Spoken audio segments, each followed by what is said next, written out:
નવી નવી યોજના તો બહાર પાડે છે, પરંતુ આ યોજના કોના માટે હોય એ ખબર નથી પડતી, કારણ કે આમ જનતા સુધી તો યોજનાનો લાભ ક્યારે મળતો જ નથી, પહોંચતો જ નથી। આમ જનતા જ્યારે અવાજ ઉઠાવે છે, પરંતુ તેનું સાંભળે છે કોણ? સરકાર પાસે તો જાણે કાન જ ન હોય તેવી સ્થિતિ પણ આપણને ઘણી વખત જોવા મળે છે, કારણ કે સરકાર કહી રહી હોય છે કે 100% નળ સે જળ, 100% શૌચાલય, પરંતુ એવા વિસ્તારો છે કે જ્યાં હજી નળ પહોંચ્યા નથી, એવા વિસ્તારો છે કે જ્યાં હજી શૌચાલયો પહોંચ્યા નથી। તો ઈ રિક્ષા તો કઈ રીતે પહોંચે? ઈ રિક્ષા પહોંચે તે પહેલા જ વચેટિયાઓ તેમાં ભાગ પડાવી લેતા હોય છે અને ઈ રિક્ષાના બદલે છકડી મળી જાય છે, અને આનો વિરોધ કર્યો છે આમ આદમી પાર્ટીના ધારાસભ્ય ચૈતર વસાવાએ।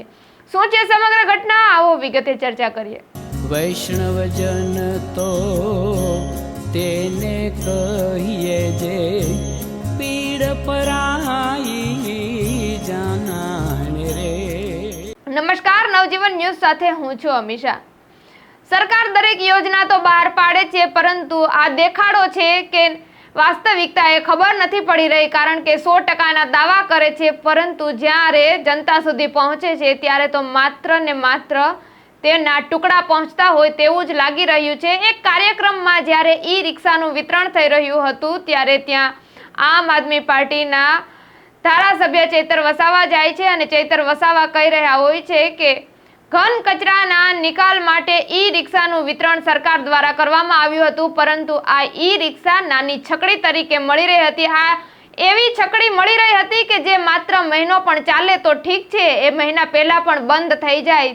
આવી વાહિયાત ક્વોલિટી ચૈતર વસાવાએ ગણાવી હોય તો તમે વિચારી શકો છો કે જ્યારે જનતાની પરિસ્થિતિનું શું હશે। સાંભળી લઈએ ચૈતર વસાવાને, તેઓ શું કહી રહ્યા છે। કેન્દ્ર સરકારની સ્વચ્છ ભારત મિશન અંતર્ગત ઈ રિક્ષા વિતરણનો કાર્યક્રમ આજે ડેડિયાપાડા તાલુકાના કૃષિ વિજ્ઞાન કેન્દ્રમાં હતો। માન્ય ભરૂચ લોકસભાના સાંસદ શ્રી મનસુખભાઈ વસાવા સાહેબ અને તાલુકા પ્રમુખ સહિતના અમે તમામ આગેવાનો અહીંયા હાજર હતા। ત્યારે અમને એવું હતું પ્રાથમિક તબક્કે કે ઈ રિક્ષામાં 3,10,000નું એસ્ટિમેટ બનાવ્યું છે, તો કોઈ સારું વાહન હશે કે જેના કારણે આ સ્વચ્છતાને લઈને ગંભીરતા હશે। પણ કેન્દ્ર સરકાર હોય કે રાજ્ય સરકાર હોય, અનેક પ્રકારની કલ્યાણકારી યોજનાઓ અમલીકરણમાં મૂકતી હોય છે, પણ એમની નીચેના કેટલાક અધિકારીઓ, કેટલીક એજન્સીના લોકો અને કેટલાક એમના વચટિયાઓ ભેગા મળીને એને એમના મનગમતા બિનજરૂરી સાધનો ઠોકી બેસાડે છે, જેનું ઉત્તમ ઉદાહરણ આ ઈ રિક્ષા છે। આજે નાનકડું છકડું જે બજાર કિંમત 1.5 લાખ હોય એની ડબલ ગણા 2 ગણી એસ્ટિમેટની રકમ વસૂલીને અહીંયા સરપંચોને આપવા માટે અમને બોલાવ્યા હતા, પણ એનો અમે વિરોધ કરીએ છીએ। જે પ્રકારે ભૂતકાળમાં નળ સે જલ યોજના અહીંયા થઈ ગઈ અને એના નિભાવણી અને મરામત માટે પંચાયતને જવાબદાર ઠેરવવામાં આવે છે, એવી જ રીતના ભૂતકાળમાં નર્મદા જિલ્લાને ખુલ્લામાં શૌચમુક્ત જિલ્લો જાહેર કર્યો છે કે 100% શૌચાલયો બની ગયા છે। જે પણ એવોર્ડ લઈને આવ્યા હતા એ પણ ખોટી વાહવાહી લેવાનો એક પ્રસંગ બની ગયો હતો। એવી જ રીતના રિક્ષાઓ આપવાથી આવનારા દિવસોમાં કાગળ પર એવું દર્શાવવામાં આવશે કે નર્મદા જિલ્લામાં સ્વચ્છતા માટે અમે ઈ રિક્ષાઓ આપી છે અને પૂરું સ્વચ્છ થઈ ગયું છે। એટલે આવા અનેક દાખલાઓ અમે જોયા છે, જેના કારણે અમે આ ઈ રિક્ષાનો પ્રોગ્રામ બધા જ એક સુરે એનો વિરોધ કરીએ છીએ અને જે પણ એસ્ટિમેનો બન્યા છે, એસ્ટિમેટના આધારે સારું વાહન પંચાયતવાળાને આપવામાં આવે અને સાયરન કે એની ડ્રાઈવર, એનું મેન્ટેનન્સ, એનું ડીઝલ, તમામ વસ્તુ સાથે ગ્રામ પંચાયતને આપવામાં આવે, ગ્રામ પંચાયતની માંગણી લેવામાં આવે એવી અમારી સ્પષ્ટ માંગણી છે। આ ઈ રિક્ષાઓ નર્મદા જિલ્લામાં 100 જેટલી આપી છે અને આખા ટ્રાઇબલ વિસ્તારોમાં જેટલી પણ આપી હશે એ તમામનો અમે આવનારા સમયમાં વિરોધ કરીશું અને સરકારશ્રીનું ધ્યાન દોરીશું અને જે પણ લોકો આમાં જવાબદાર હશે એમના પર કાર્યવાહી કરવાની માંગ કરીશું। ચેતરભાઈ, આ કયા ડિપાર્ટમેન્ટની યોજના હતી? આ જિલ્લા ગ્રામ વિકાસ એજન્સી દ્વારા અમલીકરણ યોજના છે અને સ્વચ્છ ભારત મિશન જે કેન્દ્ર સરકાર પુરસ્કૃત યોજના છે, એમાંથી એમણે 3,10,000 પંચાયતને ફાળવ્યા હતા અને એમાં ઈ વ્હીકલ આપવાની યોજના હતી, જે આખા ગામમાં ઘન કચરો હોય, લીલો કચરો હોય, સૂકો કચરો હોય, ભેગો કરીને એક જગ્યાએ શોકપીટમાં નાખે। પણ આ એજન્સીએ એ યોજનાના હેતુફેર કરીને એકદમ 1 મહિનો પણ ના ચાલે એવી નાની છકડી લાવીને, એ નાનું સાધન લાવીને પંચાયતને પધરાવવાનું, એ પણ અમારા જેવા સાંસદશ્રી અને અમારા હાથે વિતરણ કરવાનું, જે ખોટું છે। જે અમે વિતરણ કરીશું મહિનામાં બગડશે તો અમારા પર માછલા ધોવાય એવું છે। એટલે અમે આ ઈ લોકાર્પણનો વિરોધ કરીએ છીએ અને આમાં આવનારા દિવસોમાં ફેરફાર થાય, પંચાયતને પૂછીને વાહન મૂકવામાં આવે એવી અમારી માંગણી છે। આજે ડેડિયાપાડા તાલુકાનો કાર્યક્રમ હતો. મને ગઈકાલ સુધી એવું હતું કે ઈ રિક્ષા એટલે સારી હશે, સ્વચ્છતા અભિયાન સાથે જોડાયેલું એક સાધન છે, ગ્રામ પંચાયતોને ખૂબ ઉપયોગી થશે કચરો કાઢવામાં. પરંતુ સવારે જે માહિતી મળી એમાં ગરડેશ્વર, તિલકવાડામાં કે સાગબારામાં જે ઈ રિક્ષા આપી છે એ હજુ મહિનો નથી થતો ત્યાં પડી ભાંગી છે. અને એ પણ થોડી માહિતી મળી કે એની કિંમત, બજાર કિંમત 1.5 લાખની આસપાસ છે, જ્યારે એજન્સીએ બિલ બનાવ્યું છે જેમમાંથી ખરીદ્યું છે 3 લાખનું. તો આ સાધન બહાર પડેલું છે, એને કોઈ ના કહી શકે આ 3 લાખનું છે. આ કચરા ઉઠાવવા માટેનું સાધન જ નથી. આપો તો કોઈ સારું સાધન આપો, એનો કોઈ સન્માનજનક રીતના એને ચલાવી શકે એવું.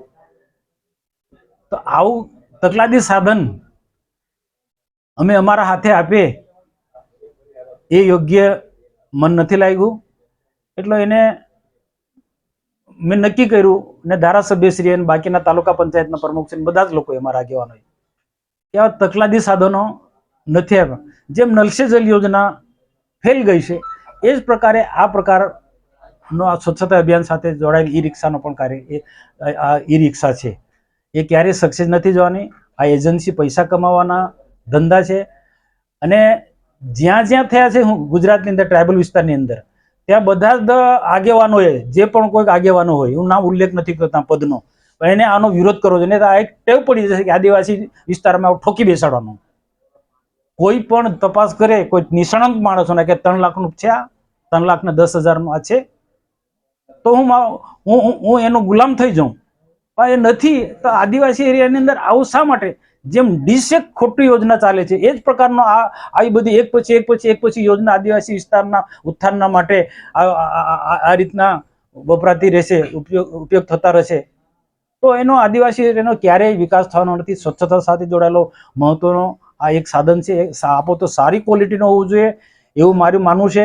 અને હું મારા હાથે આવું તકલાદી સાધન લોકાર્પણ કરું એ મને યોગ્ય લાગતું નથી, એટલે મેં આનો બહિષ્કાર કર્યો છે. સાહેબ, આ કોની યોજના હતી ને કોના અંતર્ગત આપવામાં છે ને નર્મદા જિલ્લામાં આવા કેટલા એ લોકોએ ઈ રિક્ષા વિતરણ કર્યું? જો રાજ્ય સરકારનો, ભારત સરકારનો ઉદ્દેશ્ય ખૂબ સારો છે, પણ ત્યાર પછીના જે વચેટિયા હોય, એના જે ગાંધીનગરમાં બેઠેલા જે ખૂબ મોટા હોદ્દા ધરાવનારા લોકો, એમનો આ પ્લાનિંગ છે.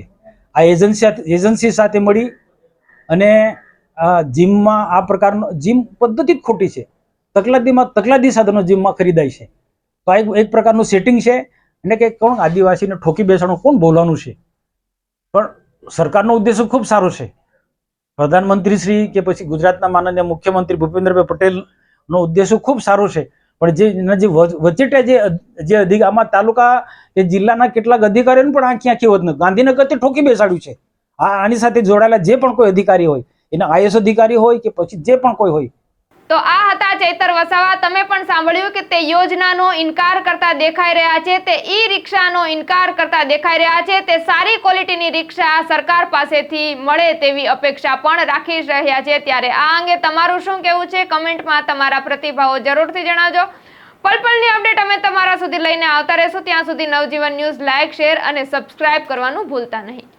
વૈષ્ણવજન તો તેને કહીએ જે પીડ પરાઈ.